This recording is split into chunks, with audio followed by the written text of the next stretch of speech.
Ratusan pendaki tertahan di lereng Semeru.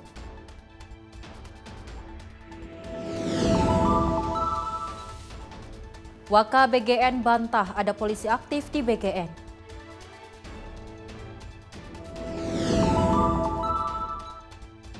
Indonesia dan Rusia akan kerjasama di sejumlah bidang.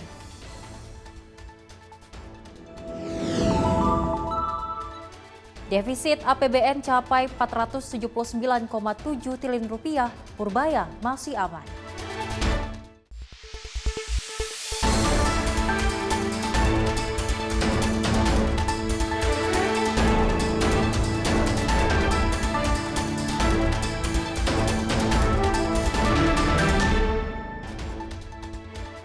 Halo pemirsa, senang sekali rasanya Ruang Redaksi kembali hadir menemani Anda. Selain 4 informasi utama tadi, kami akan menghadirkan informasi menarik lainnya. Bersama saya Selis Regar, ini dia Ruang Redaksi Simpo TV selengkapnya.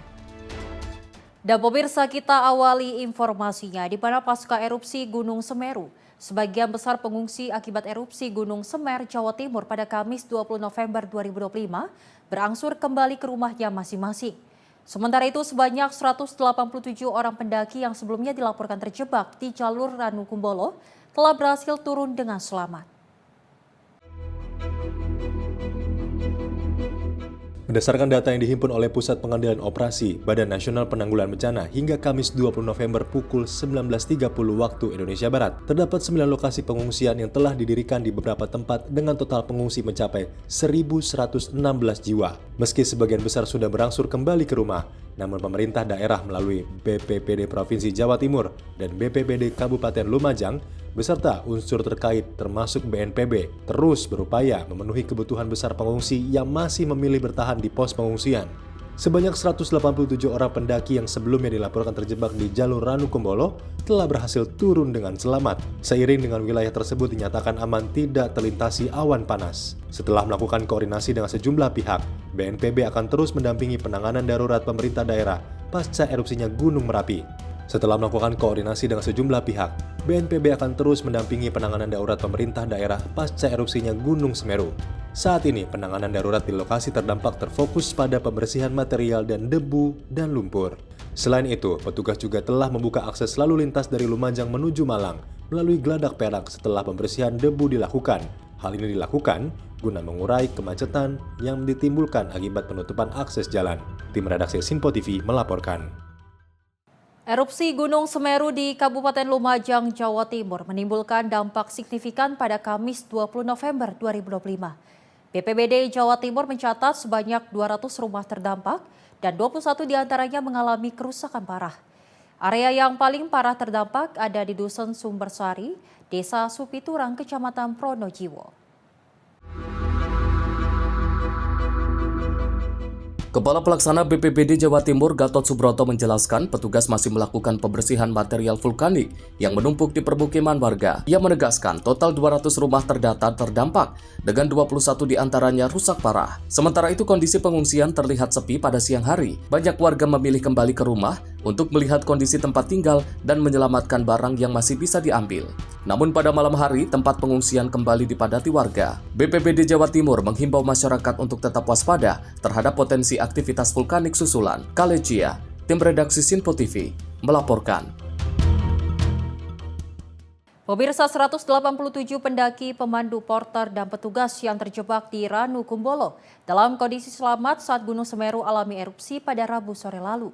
Para pendaki akan dievakuasi melalui jalur utara untuk menghindari dampak erupsi gunung.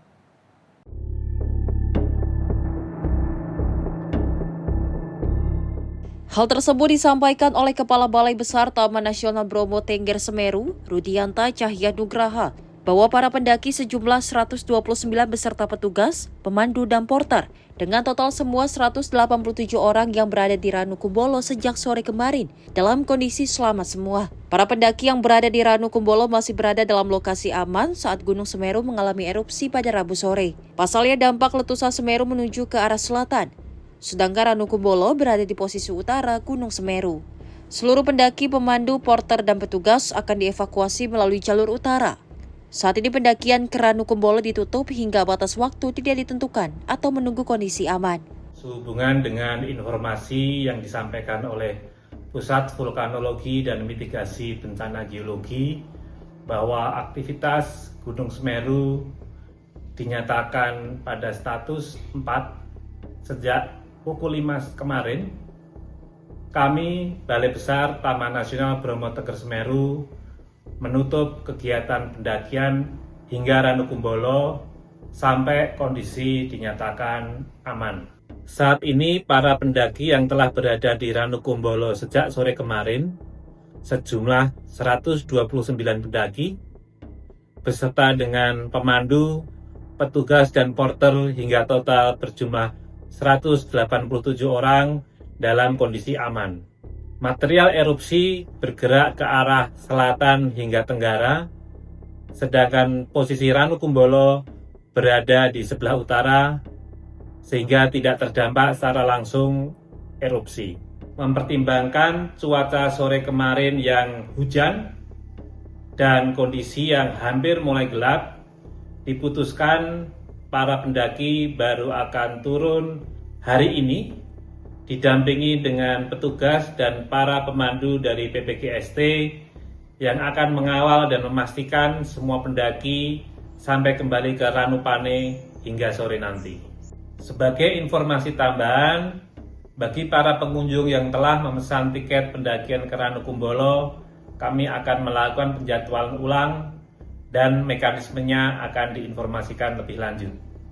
Berdasarkan informasi dari Pusat Vulkanologi dan Mitigasi Bencana Geologi tentang kenaikan tingkat aktivitas Gunung Semeru dari level 2 atau waspada ke level 3 atau siaga, dan selanjutnya menjadi level 4 atau awas sejak 19 November 2025 pukul 17.00 waktu Indonesia Barat. Warga juga dilarang melakukan aktivitas pada radius 8 km dari puncak dan sektoral 20 km ke arah selatan tenggara, hingga kondisi benar-benar aman. Sementara itu, para pendaki yang sebelumnya telah memesan tiket ke Ranukumbolo terpaksa harus mengalihkan pendakiannya ke Ranuregulo yang berada dekat dengan Gunung Bromo. Opsi awal sih saya mau ke Ranukumbolo ya, cuma karena ada tragedi musibah yang di luar prediksi, ya, kemungkinan masih di kawasan Bromo, tapi di Ranuregulo tadi sudah ngobrol juga dengan pihak Bromo Tenggernya masih aman kalau di Ranuregulo. Rencana awal Ranukumbolo. Terus ini ke Ranuregulo. Kalau dari pihak Bromo Tenggernya sih aman. Dari Tangerang sudah pesan online. Dialihfungsikan jadi ke Ranuregulo. Dari Malang, Jawa Timur, jurnalis Simpo TV melaporkan. Seluruh rumah warga yang mengalami kerusakan akibat erupsi Gunung Semeru pada Rabu sore akan direhabilitasi oleh pemerintah pusat melalui Kementerian Sosial. Selain merehabilitasi, rumah rusak, Mensos juga telah mengirimkan beragam bantuan sesuai apa yang dibutuhkan korban erupsi Semeru. Pemerintah akan merehabilitasi seluruh rumah yang mengalami kerusakan akibat erupsi Gunung Semeru yang terjadi pada Rabu lalu. Hal ini disampaikan Menteri Sosial Syafrul Yusuf saat meninjau sekolah rakyat di Singosari, Kabupaten Malang. Menteri Sosial mengatakan bahwa pemerintah pusat melalui Kementerian Sosial akan melakukan rehabilitasi bagi rumah-rumah warga yang rusak akibat erupsi Gunung Semeru pada Rabu sore kemarin. Hingga saat ini belum ada data pasti berapa rumah warga yang rusak. Namun pemerintah akan tetap memberikan bantuan bagi rumah warga yang rusak baik ringan dan sedang. Selain memberikan bantuan untuk rehabilitasi rumah, Menteri Sosial juga akan memberikan santunan bagi korban luka dan meninggal dunia. Sosial kami sudah bekerja sama dengan Gubernur bersama Bupati. Kami kirim bantuan-bantuan yang logistik yang dibutuhkan, mulai dari penyelenggaraan dapur umum, ya, kemudian pengungsian, tempat-tempat pengungsian, dan juga kebutuhan logistik. Kami berkolaborasi dan kami ada tagana, ya, juga ada bantuan-bantuan yang dikirim lewat provinsi maupun kabupaten. Insya Allah seluruh dukungan yang diperlukan dalam rangka masa darurat ini akan kita cukupi, tidak hanya dari Kemensos, tapi juga dari instansi lain dan juga dari swasta. Ya. Bantuan untuk korban, Gus. Bantuan untuk korban. Ya tentu nanti yang wafat kita ada santunan ahli waris. Kalau yang luka-luka nanti kita akan bantu. Rumahnya nanti pada masa rehabilitasi dan rekonstruksi, tapi itu nanti yang memimpin BNPB. Sebelumnya, Gunung Semeru mengalami erupsi pada Rabu petang mengakibatkan 3 korban luka, 200 rumah rusak, dan ribuan ternak mati. Dari Malang, Jawa Timur, jurnalis Sinpo TV melaporkan. Informasi lainnya pemirsa, di mana seorang anak berusia 9 tahun tewas tenggelam di kolam penampungan air proyek perumahan di Marga Asih, Kabupaten Bandung, Jawa Barat pada Selasa 18 November 2025. Keluarga korban menerima dan menolak jasad korban diotopsi. Korban berinisial MZAR, warga desa Lagadar, dilaporkan tenggelam saat bermain di sekitar kolam penampungan air proyek Parayangan Garden City sekitar pukul 15:30 waktu Indonesia bagian Barat. Seorang saksi yang mencari korban ke rumah temannya sekitar pukul 16 waktu Indonesia bagian Barat mendapat informasi bahwa korban tenggelam, sehingga pencarian langsung dilakukan oleh tim Rescue Damkar Kabupaten Bandung, pihak Polsek Marga Asih beserta warga. Proses pencarian berjalan hingga malam hari dan korban ditemukan sekitar pukul 19 waktu Indonesia bagian Barat dalam kondisi meninggal dunia. Jenazah kemudian dievakuasi ke rumah duka dan pihak keluarga menyatakan menerima kejadian ini sebagai musibah sehingga tidak dilakukan otopsi. Kalesia, tim redaksi Sinpo TV melaporkan. Pemirsa, kapal klotok yang berlayar menuju Pulau Karimata menghadapi kondisi cuaca buruk pada Kamis siang 20 November 2025. Angin kencang dan gelombang tinggi membuat kapal terombang-ambing dan tidak bisa melanjutkan perjalanan.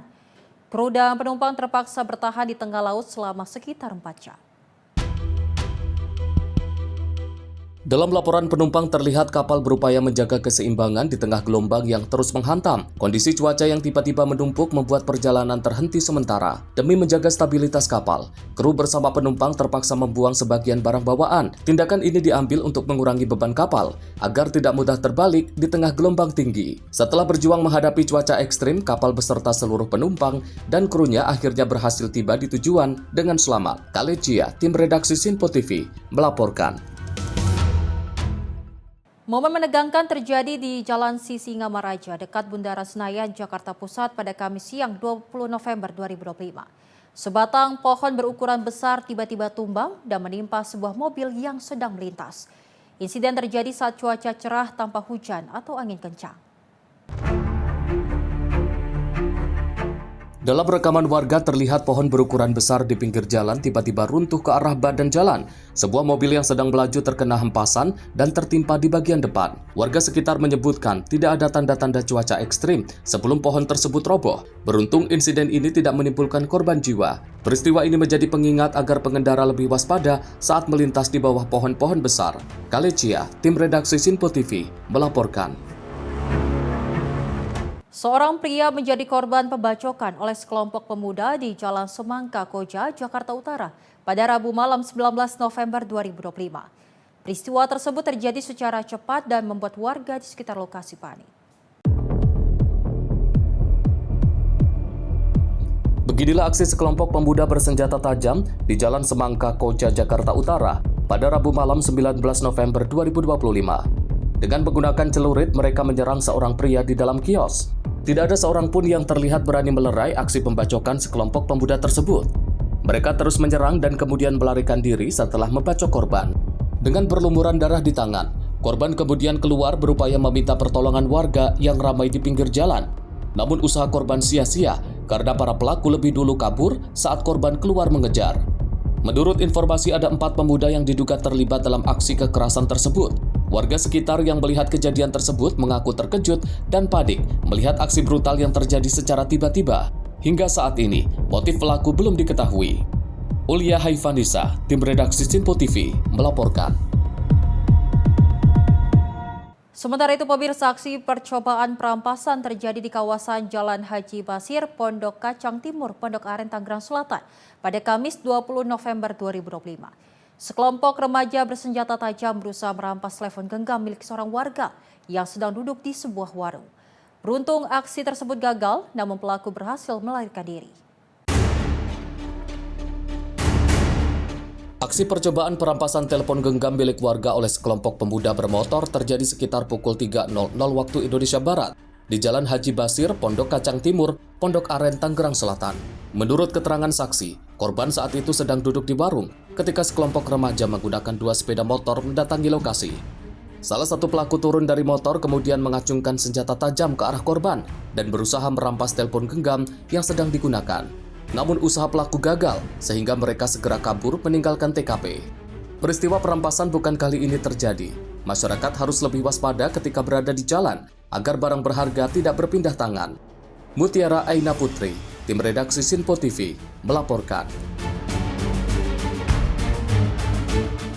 3 orang pria nekat melakukan aksi pencurian kabel milik perusahaan listrik negara atau PLN di Jalan Kali Sekretaris Kebonjeruk, Jakarta Barat.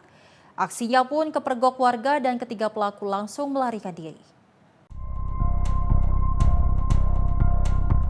Inilah video yang berhasil direkam oleh warga saat aksi pencurian kabel milik perusahaan listrik negara atau PLN di Jalan Kali Sekretaris Kebonjeruk, Jakarta Barat.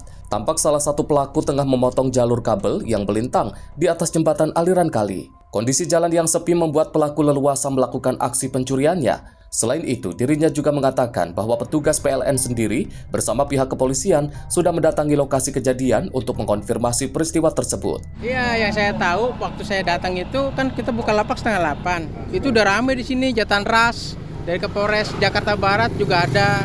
Terus ada staf PLN banyak di sini. Yang saya tahu sih itu ada Polres begitu, itu dia lihat ada kabel itu. Tuh, kabel itu hilang berapa ratus meter itu banyak tuh panjang. Kalau lihat sih nggak pernah sih. Kayaknya kejadiannya malam hari atau mungkin sampai pagi. Kalau pagi kan memang masih sepi. Kalau kita kan buka lapak 7:30, jadi nggak tahu. Kalau menurut informasi dari staf PLN yang itu, kulit luar yang baru dikeluk itu, dikupas baru kulit luarnya aja. Baru kulit luarnya? Ya, tapi tembaganya itu isi dalamnya belum sempat. Karena kan ada arus listriknya itu. Oh, masih ada arus listrik. Gitu. Jadi mereka ambil kulitnya kayaknya belum sempat bagian dalamnya itu, tapi udah terkelupas panjang sih. Sementara itu, saat ini kepolisian masih melakukan penyelidikan terkait pencurian kabel di aliran Kali Sekretaris. Kabel yang dicuri itu menurut informasi yang kami dapatkan kemarin itu adalah kabel PLN yang dikupas kemudian dicuri. Jadi mungkin nanti akan ditindaklanjutin, dilakukan pendalaman oleh Reskrim Kebonjeruk.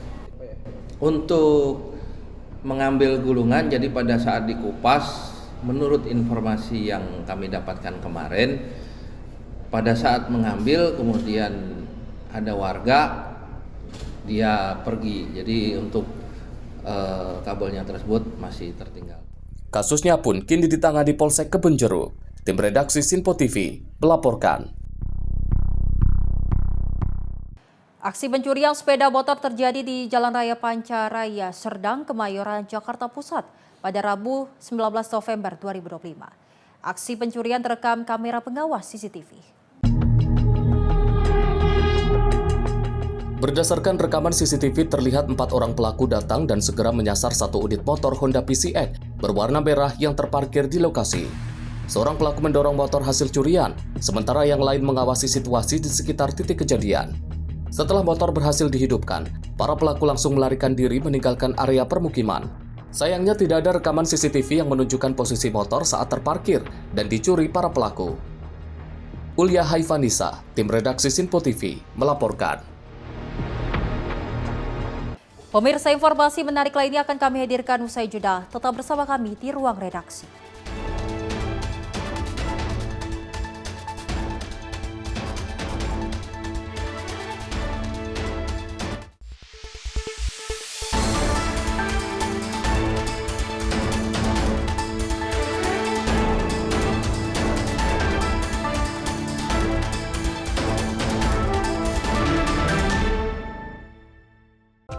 Horas Maju Jual Medan. Untuk Anda yang berada di Bandar Baru, Sumatera Utara, kini Sinpo TV hadir di channel digital 28 UHF. Jangan lupa terus lakukan scan ulang secara berkala agar Sinpo TV hadir sebagai televisi terbaik di layar kaca Anda. Sinpo TV, referensi berita politik masa kini.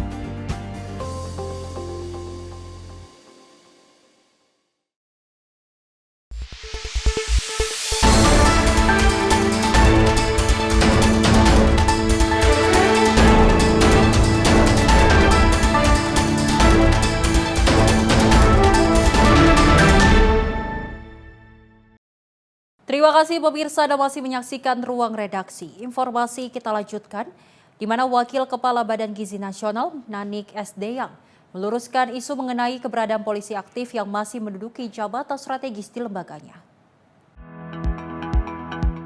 Wakil Kepala BGN, Nanik S. Deyang, menjelaskan pejabat yang dimaksud dalam isu tersebut bukan lagi polisi aktif karena telah resmi pensiun per 1 November 2025.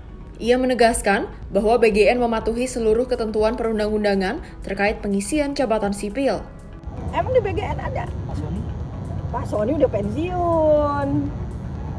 Lagi pula Pak Soni ini wakil kepala badan. Kan kalau jabatan itu boleh, yang nggak boleh itu kan yang kayaknya yang masih di eselon 1.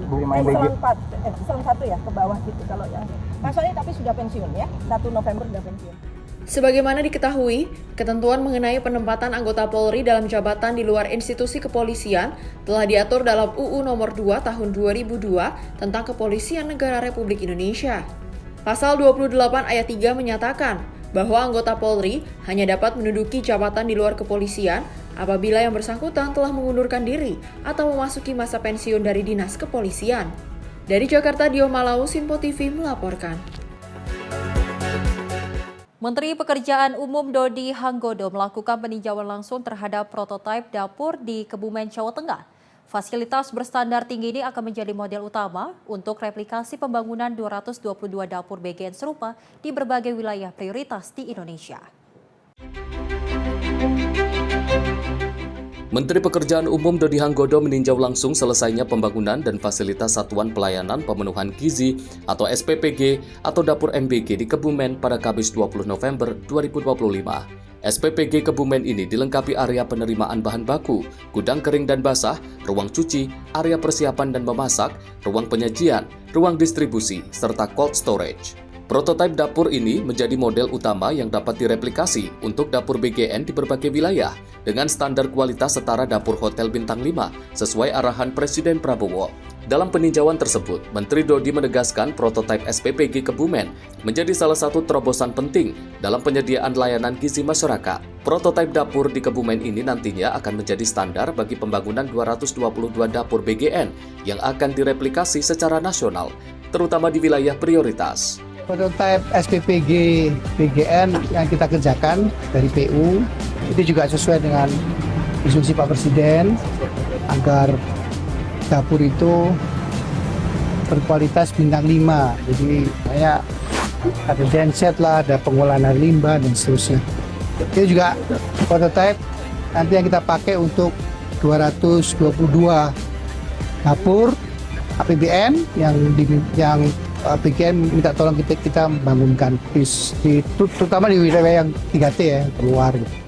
Dengan selesainya pekerjaan konstruksi dapur SPPG Kebumen, diharapkan segera dapat beroperasi setelah proses serah terima dengan BGN selesai. Tim redaksi Sinpo TV melaporkan. Menteri Pendidikan Tinggi, Sains dan Teknologi Brian Yuliarto menerima audiensi dari Minister for Trade and Investment South Australia, Honjo Zakax, dan dalam pertemuan tersebut turut membahas peluang kolaborasi baru di bidang pendidikan tinggi, riset, inovasi, hingga penguatan SDM.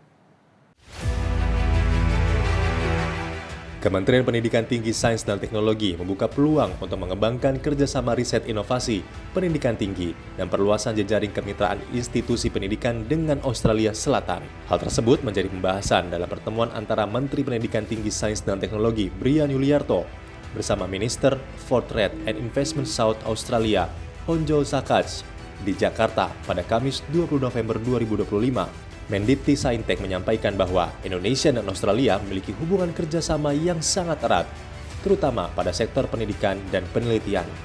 Tak hanya itu, pemerintah Indonesia juga membuka peluang perluasan kerjasama riset yang melibatkan perguruan tinggi terkemuka, industri, dan pemerintah daerah. Minister for Trade and Investment South Australia, Honjo Zakax, menyampaikan apresiasinya atas sambutan pemerintah Indonesia dan menegaskan komitmen Australia untuk memperkuat kerjasama jangka panjang, terutama melalui investasi pendidikan, riset, dan peningkatan kapasitas sumber daya manusia. Tim redaksi Sinpo TV melaporkan.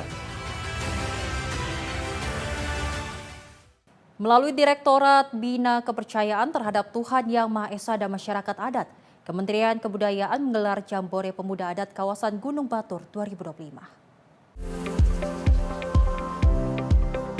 Kementerian Kebudayaan menggelar Jambore Pemuda Adat di kawasan Gunung Batur, Kabupaten Bangli, Bali.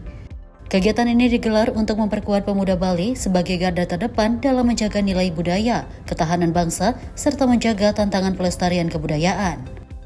Jambore Pemuda Adat berlangsung dari tanggal 21 hingga 24 November dengan 500 peserta dari 22 desa adat di sekitar kawasan Gunung Batur.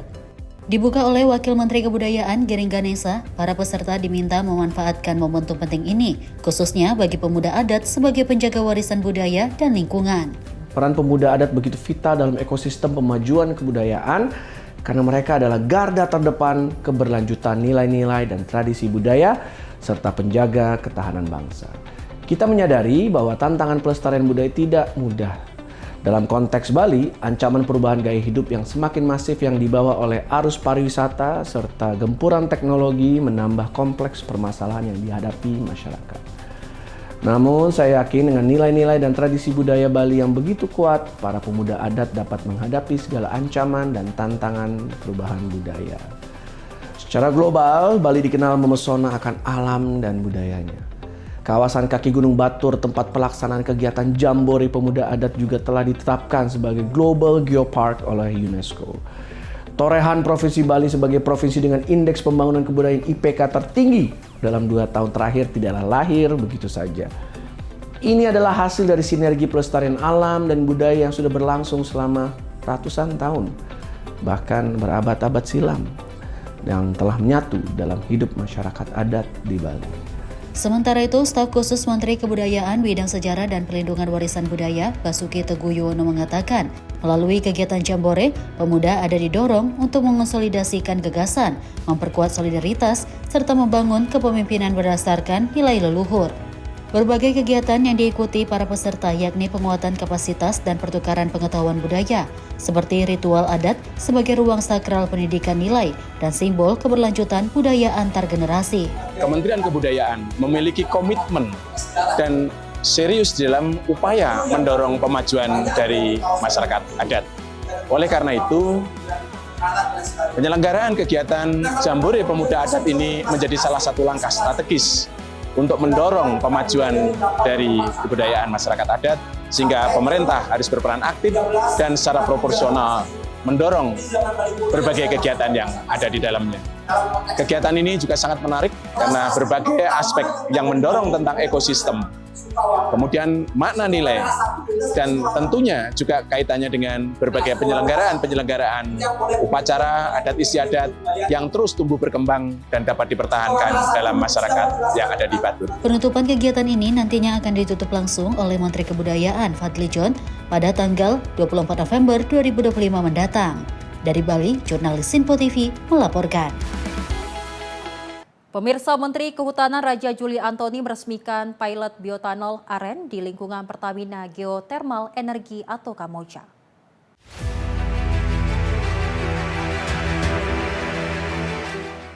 Menteri Kehutanan Raja Juli Antoni meresmikan pilot bioetanol aren di lingkungan Pertamina Geothermal Energi atau Kamojang.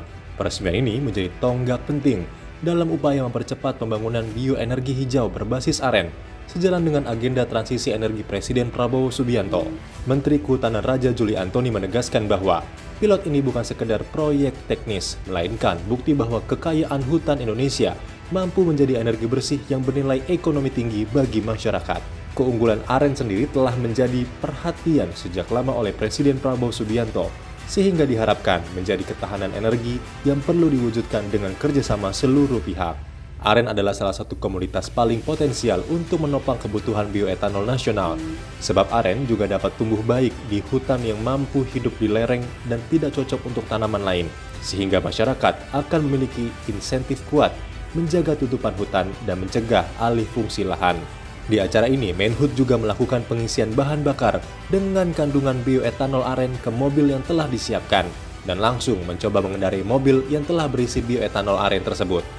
Hari ini Kementerian Kehutanan, Pertamina, ISDM, Kementerian Investasi, BRIN ya semua ya membuktikan apa yang pernah dicita-citakan oleh Pak Presiden Prabowo Subianto, bahwa kita menuju kepada ketahanan energi terutama melalui bioetanol. Jadi saya sampaikan Pak Presiden dari tahun 2004 sudah mengatakan bahwa aren itu adalah pohon ajaib harta karun Indonesia, dan hari ini ada proof of concept yang sudah kita jalankan. Tadi lihat mobil ya yang sudah full diisi dengan etanol, jadi E100. Kalau sekarang masih ada B40, B50, ini udah E100. Mobilnya jalan dengan baik. Dalam kesempatan yang sama, Menhub juga berharap kegiatan ini dapat berjalan dengan adanya Training for the Trainers, program perencanaan aren untuk menyiapkan instruktur nasional bagi provinsi. Program ini bekerja sama dengan Pertamina, PNRE, PGA, BRIN, dan tim percepatan aren yang dipimpin oleh penasehat utama Menhub, yang juga ahli konservasi dan mikrobiologi. Kementerian Ketenagakerjaan memberikan sanksi denda sebesar 588 juta terhadap perusahaan di Banten yang memperkerjakan 583 tenaga kerja asing tanpa dokumen sah rencana penggunaan tenaga kerja asing atau RPTKA.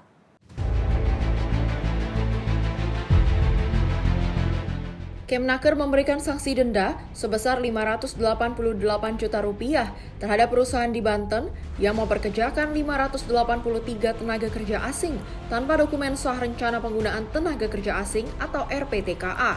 Menurut dia, penindakan tersebut merupakan hasil laporan ke kanal lapor Menaker yang ditindaklanjuti oleh tim pengawas ketenagakerjaan dari kementerian dan pemerintah daerah. Selain sanksi denda, tim pengawas juga telah menerbitkan nota pemeriksaan dan mewajibkan perusahaan untuk menghentikan aktivitas para pekerja asing tersebut hingga izin kerja mereka diterbitkan. Dalam kesempatan tersebut, Menaker juga mengimbau untuk perusahaan di tanah air mendaftarkan pegawainya ke jaminan sosial BPJS Ketenagakerjaan, serta meminta untuk mematuhi semua aturan yang berlaku, termasuk tidak melakukan penahanan ijazah kepada para karyawan yang sudah tak bekerja lagi di perusahaan.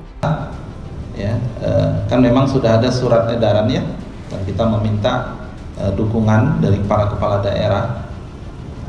Kalau babnya itu sampai kepada penggelapan ijazah, itu bisa jadinya kasus pidana. Dan tadi Pak Wamen sudah bisikin ke saya, kita sudah melakukan koordinasi dengan kepolisian. Kalau ini adalah terkait dengan penggelapan ijazah, ya, dan sampai kemudian itu kasusnya pidana, ya. Kemudian juga terkait dengan TKA, TKA ini mereka punya izin tinggal, tapi dia tidak punya izin kerja. Karena syarat untuk izin kerja itu adalah dia harus memiliki pengesahan RPTKA, rencana penggunaan tenaga kerja asing. Ya. Ini yang kita, domain dari Kementerian Ketenagakerjaan adalah terkait dengan dokumen pengesahan RPTKA-nya.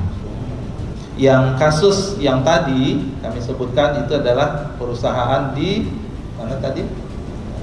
Di Banten, itu perusahaan manufaktur, tenaga kerjanya negara asing, hurufnya A sampai Z negara.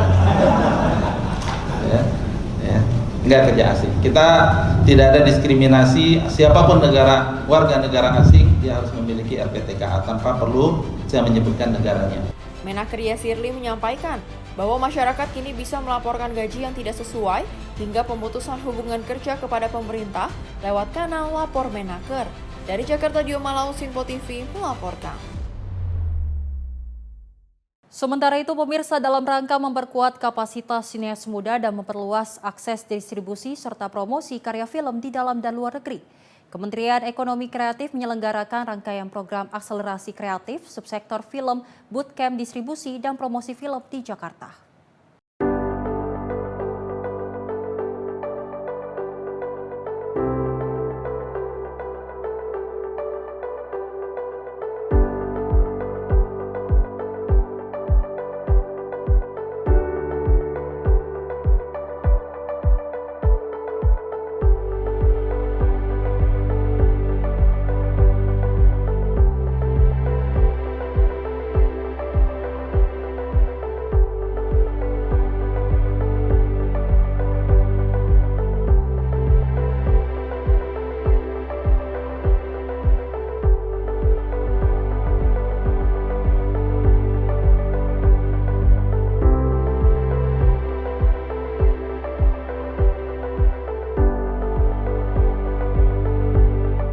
Jadi program aktif itu singkatan dari akselerasi kreatif gitu ya.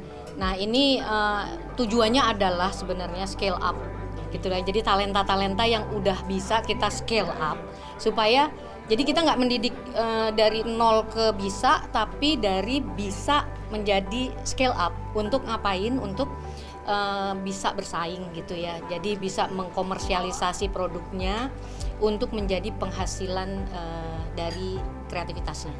Kalau untuk yang film itu awalnya tuh 61 ya.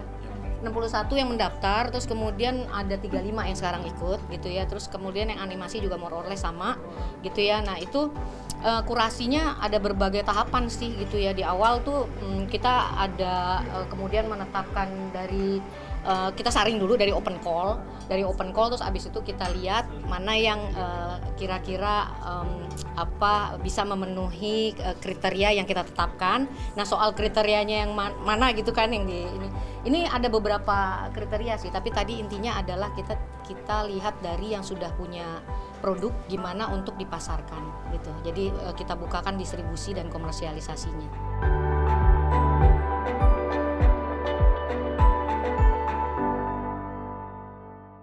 Pemirsa, misi dagang dan investasi Provinsi Jawa Timur dengan Provinsi Sulawesi Tenggara berlangsung sukses. Transaksi misi dagang kali ini tembus 1,04 triliun rupiah.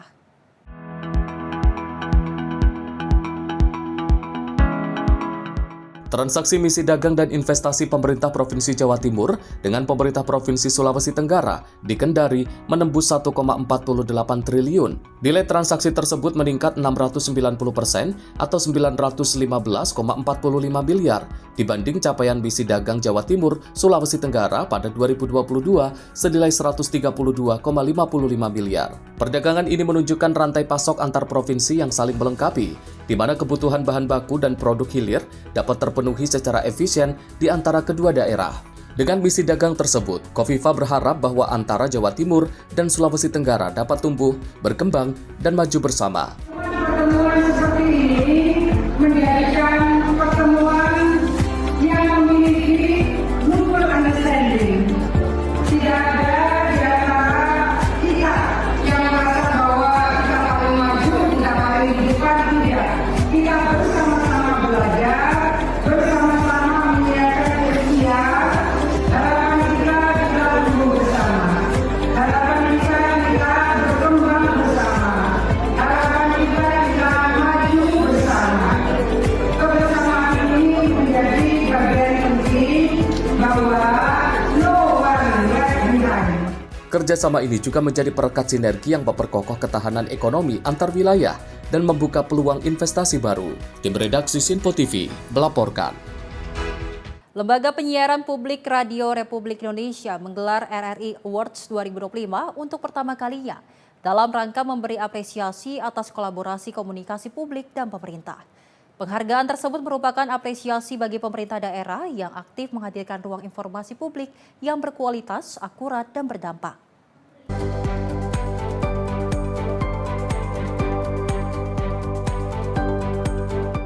Hadir dalam RRI Award 2025, Menteri Komunikasi dan Digital Mutia Hafid mengatakan, acara tersebut dapat memberikan semangat baru bagi pemerintah daerah untuk terus memperkuat kualitas komunikasi publik. Ia menekankan pentingnya kolaborasi pemerintah pusat dan daerah agar informasi kebijakan lebih mudah dipahami publik dan diawasi secara transparan. Hal itu juga berguna agar masyarakat lebih mudah memahami informasi serta bisa ikut mengawal program-program pemerintah. Pertama, kita apresiasi RRI Awards 2025 yang bekerja sama dengan pemerintah daerah, Komdigi, beberapa KL lain, KSP dan sebagainya dalam kerangka memberikan apresiasi kepada pemerintahan daerah yang melakukan komunikasi publik yang baik. Jadi ini memberi semangat teman-teman di daerah juga untuk melakukan komunikasi publik atas program-program baik itu pusat maupun di daerahnya sendiri agar mudah dipahami oleh masyarakat, sehingga ketika masyarakat memahami programnya, masyarakat juga bisa merasakan dan ikut mengawal program-program pemerintah. Dari Jakarta, Sri Dewi Andayani, Mutia Anggiani, Sinpo TV melaporkan.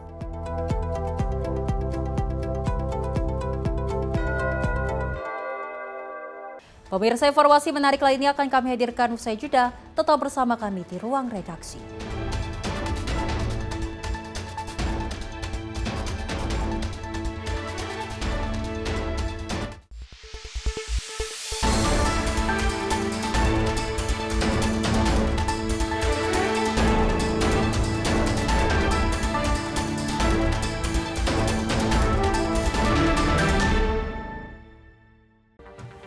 Rangkaian peristiwa penting kami hadirkan untuk menemani sore hari Anda. Regulasi penyiaran yang dinilai Peringatan Bastille Day di Play. Pramono menegaskan Pemprov DKI dalam keadaan selamat di atas. Mengabarkan berita yang relevan dengan kondisi hari ini sebagai rujukan informasi menjelang malam tiba. Yang menyelundupkan kokain yang Menteri Pertanian menyampaikan tindak pidana perampokan dan pembunuhan. Lakukan langkah pengawasan secara langsung. Jangan lewatkan dalam Menyapa Indonesia Petang setiap hari hanya di Simpo TV.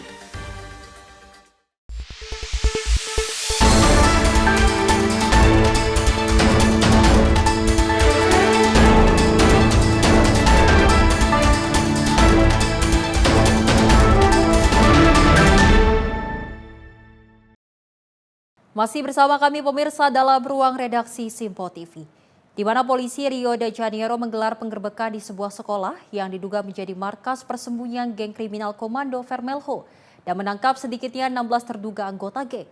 Dalam operasi ini terjadi baku tembak yang menyebabkan 2 orang luka dan 2 lainnya tewas.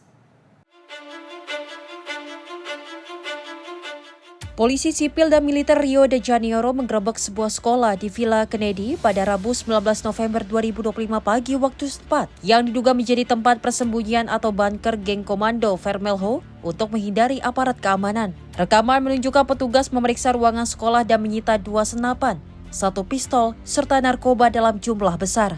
Otoritas setempat menyebut sedikitnya 16 orang ditangkap, 2 terluka, dan 2 orang tewas dalam bentrokan bersenjata selama operasi. Gubernur Claudio Castro menegaskan bahwa ini bukan aksi kriminal biasa dan berjanji akan mengerahkan tim intelijen untuk menghentikan ekspansi wilayah Komando Vermelho. Penggerebekan ini merupakan bagian dari fase baru operasi containment yang bertujuan membongkar jaringan narkoba dan struktur geng Komando Vermelho. Operasi ini sebelumnya disebut sebagai salah satu yang paling mematikan di Brasil dengan lebih dari 100 korban tewas dalam serangan besar pada 28 Oktober 2025 di Rio de Janeiro. Tim redaksi Simpo TV melaporkan.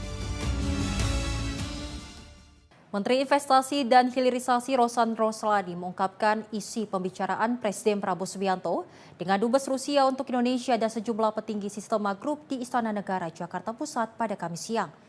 Dirinya menyebut bahwa pembahasan dalam pertemuan itu yakni soal kerjasama pada bidang kesehatan hingga pendidikan. Menteri Investasi dan Hilirisasi Rosan Perkasa Roslani mengungkapkan isi pembicaraan Presiden Prabowo Subianto dengan Dubes Rusia untuk Indonesia Sergei Gennadievich Tolsenov dan sejumlah petinggi Sistema Group di Istana Negara Jakarta Pusat pada Kamis siang.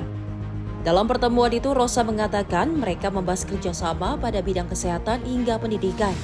Di bidang kesehatan, katanya Sistema merupakan salah satu perusahaan terbesar di Rusia yang mengelola dan memiliki 160 rumah sakit. Rosan menuturkan Sistema juga merupakan salah satu perusahaan galangan kapal yang dapat membangun kapal listrik penumpang di Rusia. Nantinya Sistema akan membangun manufacturing di Indonesia. Ini bertemu dengan didampingi oleh Dubes Rusia dengan grup dari nama grupnya Sistema yang dimana sebetulnya ini kita pernah bertemu di St. Petersburg. CEO dan owner dari Sistema adalah salah satu perusahaan terbesar, konglomerasi terbesar di Rusia. Kemudian owner juga datang tadi, CEO-nya datang dan grup direkturnya juga datang semua.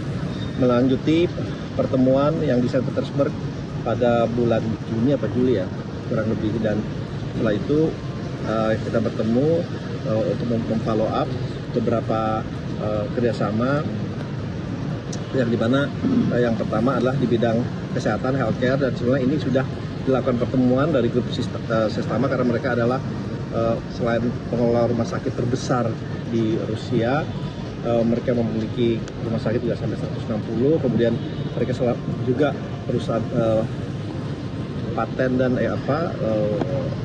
obat terbesar di Rusia juga, jadi sudah bertemu dengan untuk potensi kerjasama dengan Bio Farma dan Kimia Farma, itu sudah bertemu di Bandung. Sekarang akan tentunya tindak lanjut seterusnya, dan itu yang pertama. Mereka juga akan sudah berbicara juga untuk karena mereka salah satu perusahaan galangan kapal terbesar juga untuk membangun kapal listrik penumpang kurang lebih untuk 200 orang, 100 orang untuk antar pulau. Itu mereka juga pembicaranya sudah mulai berjalan juga, dan rencananya mereka juga akan membuat manufacturingnya di sini. Lebih lanjut, CEO Danantara itu mengatakan, Systema juga perusahaan yang memiliki hotel terbanyak di Rusia. Nantinya akan bekerja sama untuk mengembangkan potensi hotel di Indonesia. Dari Jakarta, Dio Malau, Simpo TV melaporkan. Serangan drone dan misil Rusia menghantam kota Ternopil di Ukraina bagian barat yang mengakibatkan 25 orang tewas, termasuk 3 anak-anak. Serangan terjadi pada malam hari saat Presiden Volodymyr Zelensky sedang melakukan kunjungan diplomatik ke Turki untuk mendapatkan dukungan internasional dalam menghadapi invasi Rusia.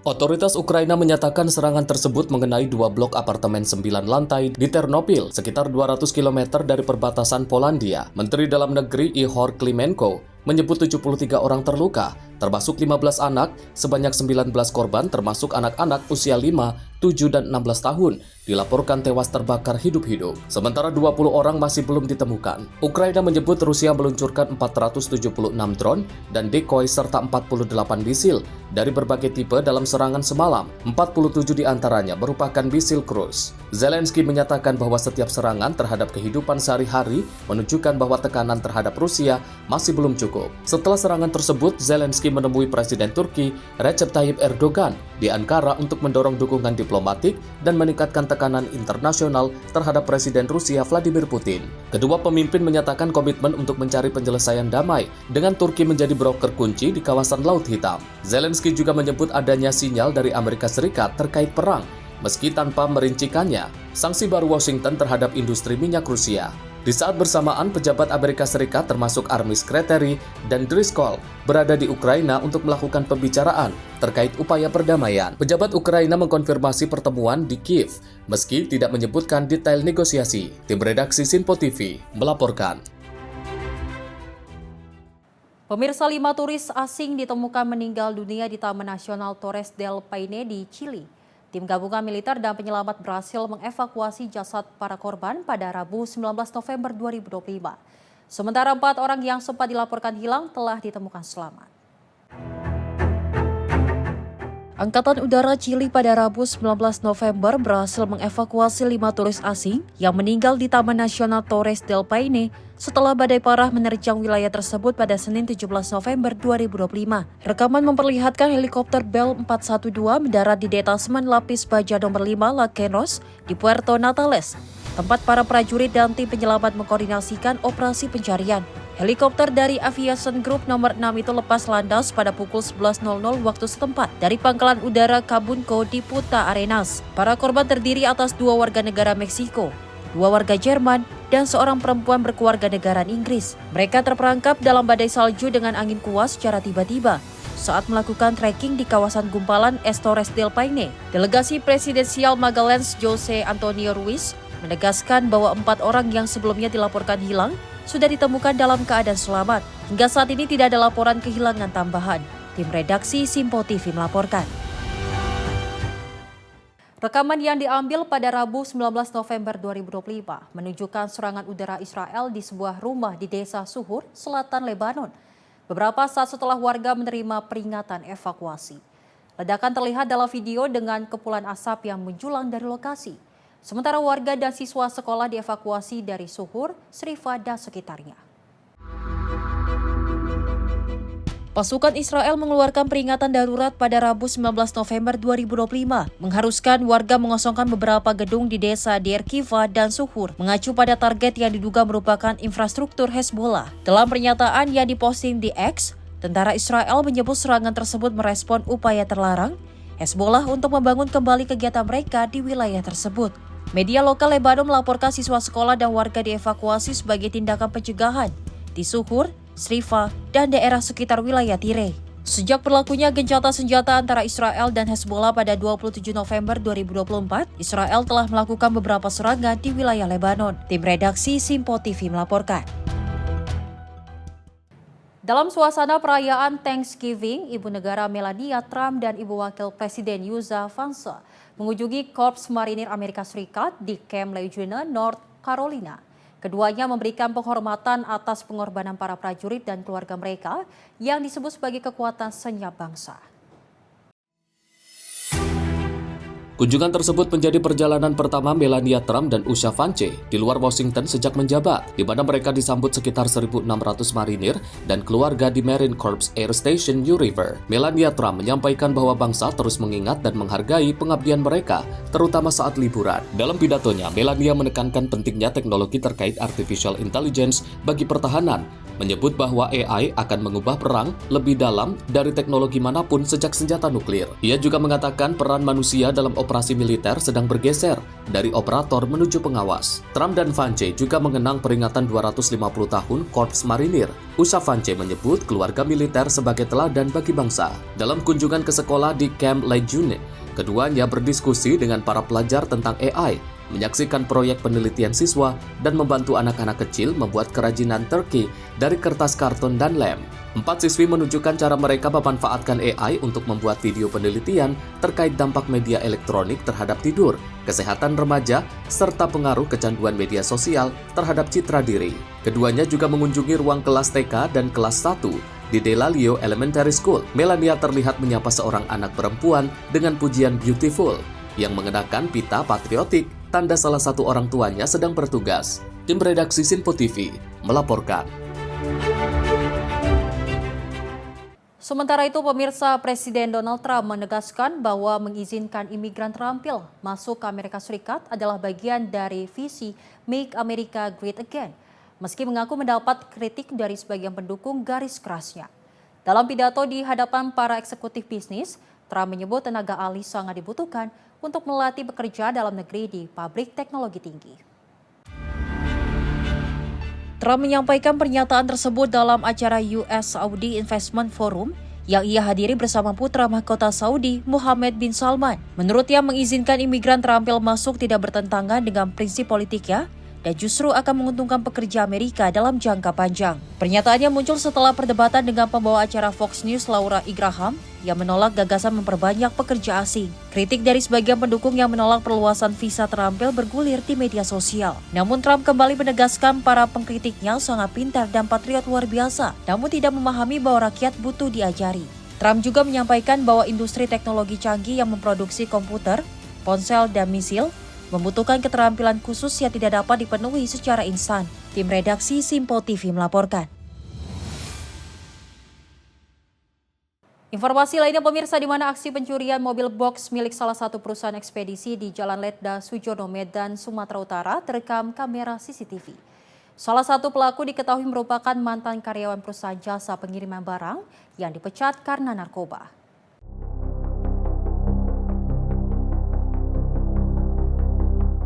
Berbekal rekaman kamera CCTV, unit Reskrim Polsek Medan Tembung akhirnya menangkap 2 pelaku pencurian mobil box milik salah satu perusahaan jasa pengiriman barang di Jalan Letda Sujono, Medan, Sumatera Utara.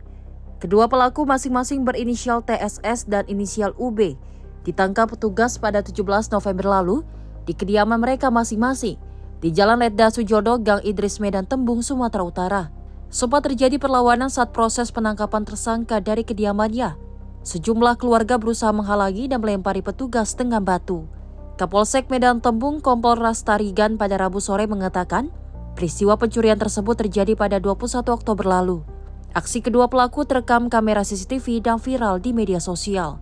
Kedua tersangka ditangkap di 2 lokasi berbeda di Kota Medan. Kepada petugas, para tersangka mengaku mobil box yang mereka curi telah dijual seharga 15 juta rupiah dan hasil penjualannya dibagi rata. Salah satu tersangka diketahui mantan supir perusahaan ekspedisi tersebut yang dipecat diduga sebagai pemakai narkoba. Pada saat kita mengamankan tersangka ini, kita melakukan perlawanan daripada warga di situ dengan cara melempari kita, sehingga ada anggota kita ya ada sedikit luka lah akibat lemparan batu itu. Modusnya ini adalah pelaku Situ Bagus ini merupakan bekas karyawan daripada CND tersebut yang mengetahui persis di mana mobil, waktunya kapan bisa diambil, sehingga mencuri kendaraan tersebut, kemudian bersama-sama dengan teman yang lain menjualkan. Akibat perbuatannya, kedua tersangka dijerat pasal pencurian dan pemberatan dengan ancaman hukuman 9 tahun penjara. Dari Medan, Sumatera Utara, jurnalis Sinpo TV melaporkan. Kejaksaan Tinggi Maluku mengeksekusi mantan Bupati Kepulauan Tanimbar, Petrus Fatlolon, ke rumah tahanan Ambon. Tersangka yang menjabat sejak 2017 hingga 2022 ini terlibat dalam korupsi dana perusahaan daerah yang merugikan negara hingga 6 miliar rupiah. Kejaksaan Tinggi Maluku melalui penyidik Kejari Tanimbar pada Kamis 20 November 2025 malam mengeksekusi Petrus Fatlolon, mantan Bupati Kepulauan Tanimbar atau KTT ke Rutan Ambon. Petrus dengan tangan terborgol digiring tim penyidik dan TNI menuju ke mobil tahanan kejaksaan. Petrus Fatlolon dieksekusi dengan menjalani serangkaian pemeriksaan sejak Kamis sore hingga malam oleh tim penyidik Kejari Tanimbar.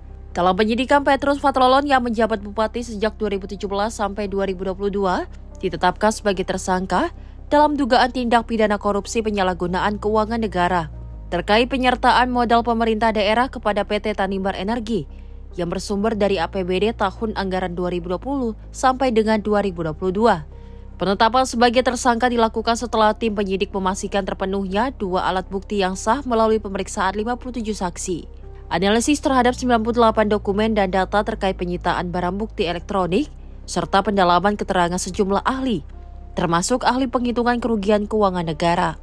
Dari fakta penyidikan yang menunjukkan bahwa rangkaian penganggaran dan pencairan dana penyertaan modal kepada PT Tanimbar Energi berlangsung sepenuhnya di bawah kendali dan persetujuan sang mantan bupati yang sekaligus menjadi pemegang saham. Dari hasil penyidikan, dana penyertaan modal tersebut terbukti digunakan tidak sesuai peruntukan, sehingga negara alami kerugian hingga Rp6.251.566.000.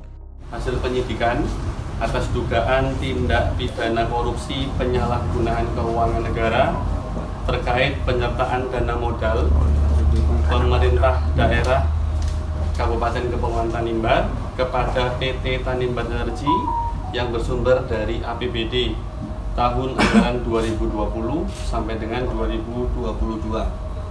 Setelah melalui proses penyidikan yang cermat, objektif, berdasarkan standar pembuktian yang ketat, tim penyidik secara resmi menetapkan Petrus Fatlolon, mantan Bupati Kabupaten Kepulauan Tanimbar periode tahun 2017 hingga 2022 sebagai tersangka. Penetapan ini dilakukan setelah tim penyidik memastikan terpenuhnya minimal 2 alat bukti yang sah melalui pemeriksaan-pemeriksaan yang kami lakukan. Serangkaian pemeriksaan dan penyidikan yang kami lakukan dilakukan secara profesional dan berhati-hati demi memastikan tegaknya hukum yang benar. Tahun 2020 hingga 2022, PT Tanimbar Energi merupakan badan usaha milik daerah Kabupaten Kepulauan Tanimbar yang mendapatkan dana penyertaan modal sekitar 6,2 miliar. Detailnya adalah 6.251.566.000 rupiah selama 3 tahun. Selain Petrus Fatlolon, penyidik lebih dulu telah menetapkan 2 orang tersangka lain, yakni Insinyur JJJL selaku Direktur Utama dan KFGBL selaku Direktur Keuangan pada PT Tanimbar Energi pada tahun anggaran 2020 hingga 2022. Penyidik Kejaksaan Negeri Kabupaten Kepulauan Tanimbar juga melakukan pelimpahan tahap 2 sekaligus penahanan terhadap ketiga tersangka akan segera disidangkan di Pengadilan Tipikor pada Pengadilan Negeri Ambon. Dari Maluku, jurnalis Simpo TV melaporkan. Pemirsa, peluncuran bus Trans Jatim, namun informasinya usai jeda, tetap bersama kami di ruang redaksi Simpo TV.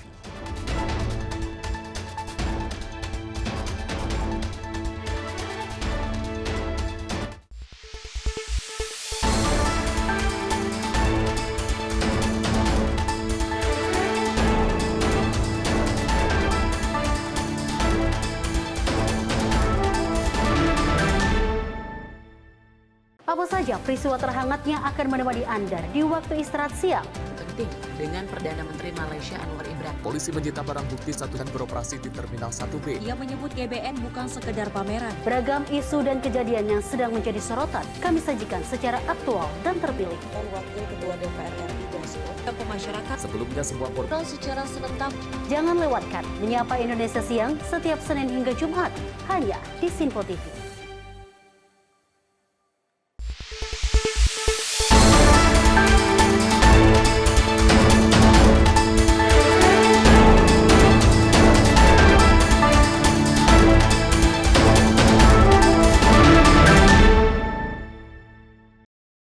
Terima kasih pemirsa Anda masih menyaksikan Ruang Redaksi. Informasi kita lanjutkan, di mana sebanyak 14 bus Transjatim resmi beroperasi di wilayah Malang Raya pada Kamis sore. Bus Transjatim ini memberdayakan mantan supir angkutan dengan gaji setara upah minimum kota.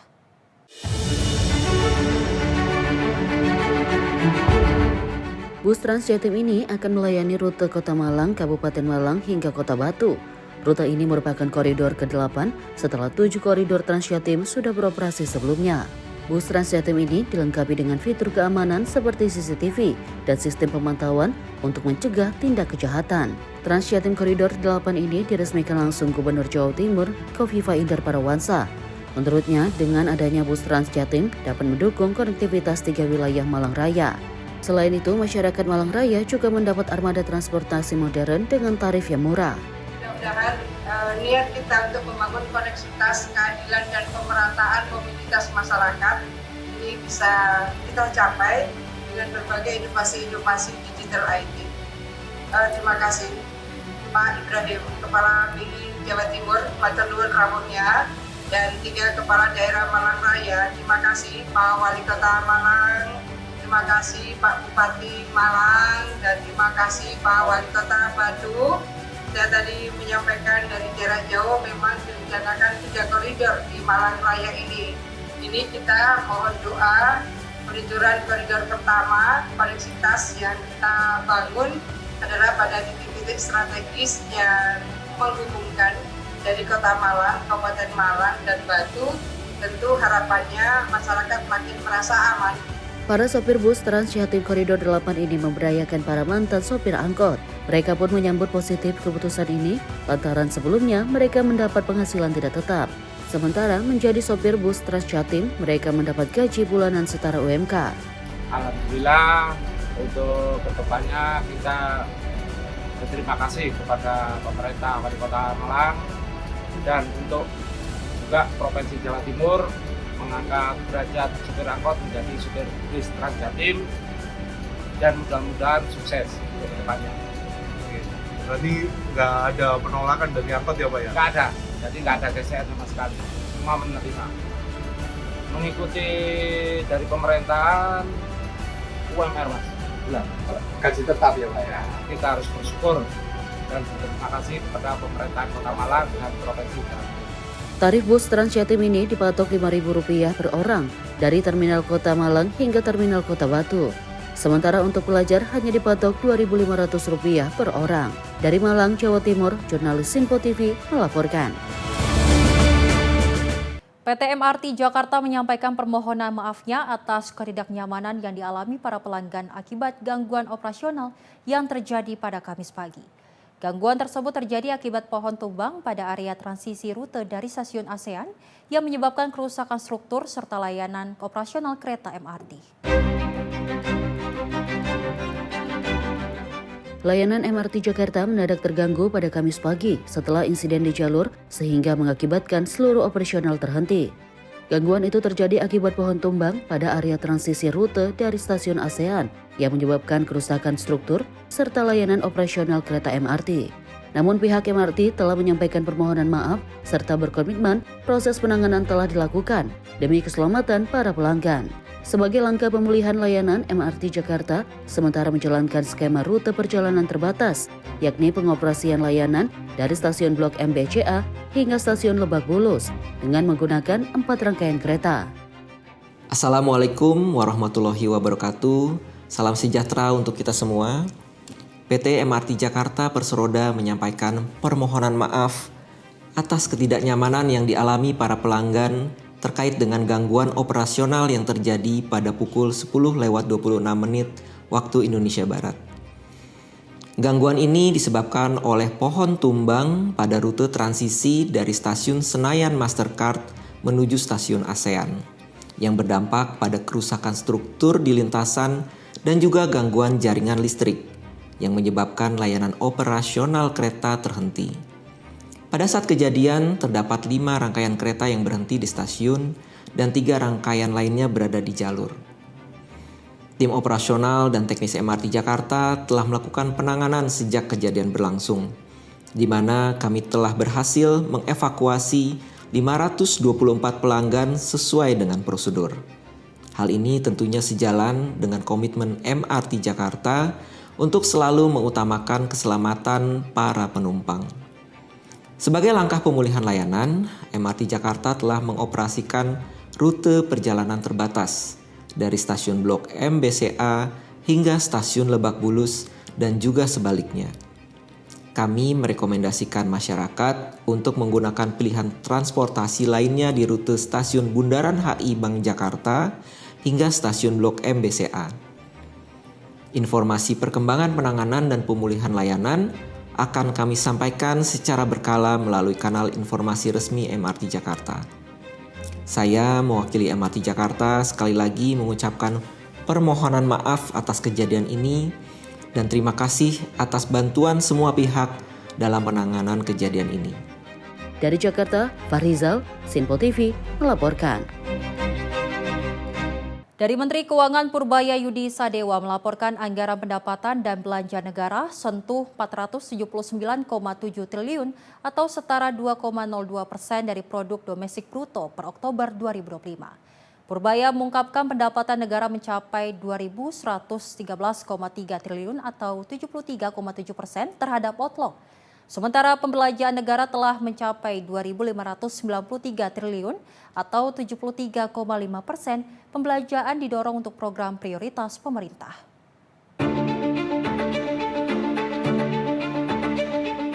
Kementerian Keuangan menggelar konferensi pers APBN 2025. Tercatat hingga akhir Oktober, pendapatan negara mencapai 2.113,3 triliun atau 73,7% terhadap outlook. Purbaya juga mengungkapkan pembelanjaan negara telah mencapai 2.593 triliun atau 73,5% dari total target tahun ini 2.865,5 triliun. Pendapatan negara per Oktober itu berasal dari penerimaan pajak senilai 1.708,3 triliun dan kepabeanan serta cukai sebesar 249,3 triliun. Adapun sumber lain dari pendapatan negara bukan pajak sejumlah 402,4 triliun. Defisit anggaran terjadi akibat realisasi pendapatan negara masih rendah dibanding realisasi belanja negara. Purbaya sebut ini masih di kategori aman. Purbaya juga menjelaskan bahwa pembelanjaan negara didorong untuk program prioritas pemerintah hingga mencapai 2.593 triliun atau setara 73,5% dari pagu anggaran 3.527,5 triliun yang tersedia di tahun 2025. Per 31 Oktober 2025, pendapatan negara telah terrealisasi sebesar 2.113,3 triliun rupiah. Ini mencapai 73,7% dari outlook APBN.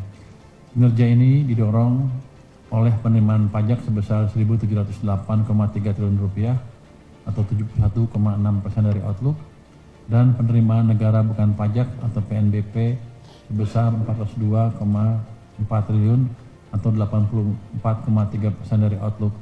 Khusus PNBP, realisasinya melebihi capaian tahun 2024. Ini menunjukkan optimalisasi sumber daya non-pajak yang lebih efektif dari sebelumnya. Di sisi lain, belanja negara telah terrealisasi sebesar 2.593,0 triliun rupiah, mencapai 73,5% dari outlook APBN. Belanja ini dimanfaatkan secara optimal untuk program prioritas yang meliputi belanja pemerintah pusat sebesar 1.879,6 triliun rupiah dan transfer ke daerah sebesar 713,4 triliun rupiah. Belanja ini diprioritaskan untuk menjaga daya beli, mendukung infrastruktur, dan mengawal reformasi struktural. Dengan realisasi pendapatan dan belanja tersebut, defisit APBN per 31 Oktober 2025 tercatat sebesar 479,7 triliun rupiah atau sebesar 2,02% dari PDB. Angka defisit ini berada dalam batas aman dan terkendali, jauh lebih rendah dari target outlook APBN sebesar 2,78% PDB untuk saat ini. Dari Jakarta, Fani Azizul Hakim, Sinpo TV melaporkan. Menteri Koordinator Pemberdayaan Masyarakat Muhaimin Iskandar menyatakan instruksi Presiden Prabowo Subianto untuk menjalankan prinsip ekonomi politik telah dilakukan oleh kementeriannya. Prinsip itu diimplementasikan dengan melakukan upaya pemberdayaan masyarakat untuk mendorong pertumbuhan ekonomi.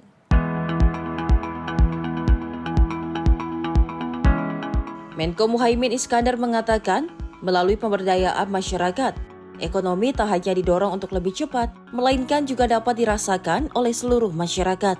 Ia juga menyatakan upaya pemberdayaan masyarakat yang dilakukan Kemenko PM merupakan sebuah upaya untuk menjalankan ekonomi konstitusi sesuai arahan Presiden Prabowo. Terlebih menurutnya, Presiden Prabowo bertekad bahwa setiap kebijakan ekonomi dan politik harus dirasakan oleh seluruh masyarakat sesuai prinsip ekonomi konstitusi dari pasal 33 dan 34 Undang-Undang Dasar 1945.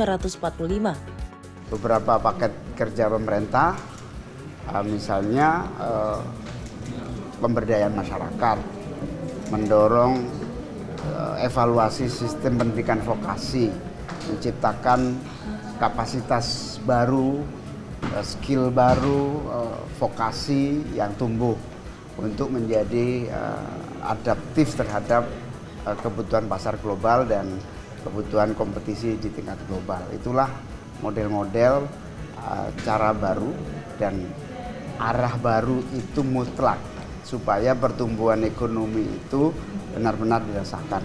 Dan itu perintah, permintaan, dan instruksi Presiden di berbagai forum kepada seluruh anggota kabinetnya. Nah sekarang tergantung kami para menteri harus peka dan mengimplementasikan.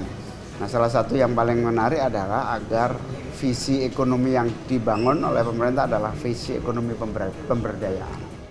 Dari Jakarta, Sri Dewi Andayani, Mutia Agiani, Simpo TV melaporkan.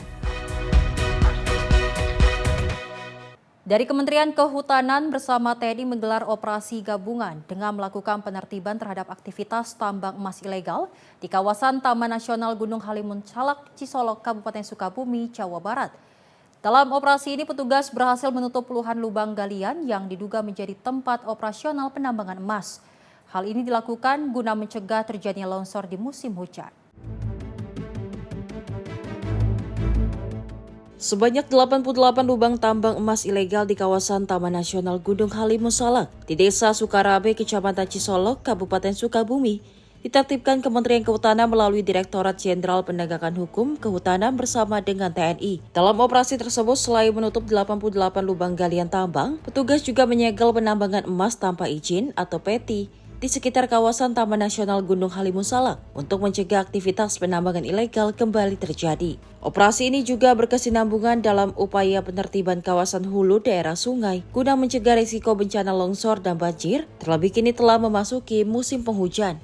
Itu ada modelnya horizontal ke bawah, baru di bawah dia menjadi ada vertikal ke bawah, terus di bawah menjadi horizontal. Ada yang dia memang horizontal, dan ada juga dia yang masuk tebing dulu baru menanjak. Bahkan ada juga dia yang mengikuti lubang-lubang bekas tambang dari perusahaan emas juga, bekas susu tutupan antam gitu, itu juga salah satu menjadi sasaran daripada penambang ini. Nah terkait dengan penanganan, kemarin kita udah ada Cihear, Cibulu, ini masuk Gunung Peti, nah, nanti kita akan masuk ke wilayah yang lain, seluruh wilayah Halimun Salak ini. Ya, seperti Pak Dirjen bilang tadi, kawan-kawan juga udah lihat bagaimana topologinya sini sangat terjal. Coba kalau kita bayangi 80 lubang ini growong semua dalam. Nanti kayak tadi itu longsor, jangan-jangan ini juga longsor. Terus desa-desa di bawahnya banyak. Itu kenapa pentingnya masalah ini gitu. Kita nggak menghalangi kemitraan konservasi, tapi bercocok tanam, jangan mengeksploitasi. Kementerian itu garis besarnya di situ. Dan yang menjadi concern sekali lagi bahwa ini Taman Halimun Salak, konservasi kawasan yang memang fungsinya sangat-sangat complicated, sangat-sangat vital bagi sistem penjaga kehidupan kita bersama. Satu, kaitan dengan keanekaragaman hayati. Yang kedua juga kaitan dengan fungsi hidrologi air, dan juga ada sosial budaya yang memang kita culture and nature ini kita combine dalam paradigma pembangunan konservasi. Nah, ini menjadi concern kita, dan terima kasih sekali lagi dukungan media juga penting. 88 titik yang sudah ditutup. Kalau yang sudah ditutup, yang di sini atau yang sebelumnya? Yang di sini semua Halimun Salak aja, Pak. Ini akan kita terus, yang di Halimun Salak. Kemarin data berapa Pak Rudi sama Langga? 200 dah ya, 200. Penertiban yang dilakukan di Blok Gunung Peti ini merupakan lanjutan dari operasi serupa yang telah dilakukan di titik lainnya di kawasan yang sama. Dari Sukabumi, Jawa Barat, jurnalis Simpo TV melaporkan. Menteri Transmigrasi Muhammad Iftita Sulaiman Surya Negara menyerahkan total 402 sertifikat hak milik bagi transmigran yang berada di Kabupaten Muna, Sulawesi Tenggara. Penyerahan ini dilakukan Kementerian Transmigrasi usai penantian 16 tahun oleh masyarakat transmigran di kawasan tersebut. Menteri Transmigrasi Muhammad Iftita Sulaiman Surya Negara menyerahkan secara langsung 402 sertifikat hak milik atau SHM bagi transmigran di kawasan transmigrasi Mutiara Kabupaten Muna, Provinsi Sulawesi Tenggara pada Kamis siang di kantor Bupati Kabupaten Muna. Iftita menyoroti masalah infrastruktur jalan dan sistem keirigasian menjadi sorotan utama dalam berbagai kunjungan kerja yang dilaluinya. Diketahui lokasi transmigrasi Mutiara di Kabupaten Muna ini memiliki 7 titik yang tersebar di 5 kecamatan, yakni Maligano, Rokorumba, Pasir Putih, dan Kecamatan Batu Barat dengan kepemilikan desa sebanyak 25 wilayah. Luas wilayah transmigrasi di Kabupaten Muna sendiri seluas 30.578 hektar. Diketahui hingga saat ini sudah ada 8.000 dari target 13.000 sertifikat hak milik yang telah diserahkan oleh Kementerian Transmigrasi pada tahun ini. Haknya para transmigran. Tadi Pak Wabub sudah menyampaikan bahwa sedianya mereka itu ditempatkan 13-16 tahun yang lalu sudah mendapatkan SHM tersebut. Tetapi ternyata karena mungkin juga fokusnya tidak ke sana, ya, sehingga persoalan itu berlarut-larut. Tapi alhamdulillah di bawah pemerintahan Bapak Presiden Prabowo satu demi satu kita tuntaskan terkait dengan persoalan lahan ini, terkait dengan pemberian kepastian hak atas tanah. Adapun Wakil Bupati Kabupaten Muna, Laode Asrafil, mengungkapkan penyerahan sertifikat ini dinanti warga yang berada di kawasan transmigrasi di kabupaten tersebut selama 13 hingga 16 tahun, sejak program transmigrasi diluncurkan untuk pertama kalinya di Indonesia. Saya sampaikan bahwa kondisi Kabupaten Muna luas wilayah keseluruhan ada berjumlah 2.057,69 km, terdiri dari 22 kecamatan, 124 desa, dan 26 kelurahan. Jumlah penduduk Kabupaten Muna ini adalah sekitar 289.000 jiwa yang tersebar pada seluruh wilayah kecamatan. Dari Sulawesi Tenggara, Max Ronabayu, Simpo TV melaporkan. Informasi tadi pemirsa sebagai penutup jumpa kita kali ini dalam Ruang Redaksi. Dan saya Selis Regar mewakili kru yang bertugas pamit undur diri. Terima kasih dan sampai jumpa.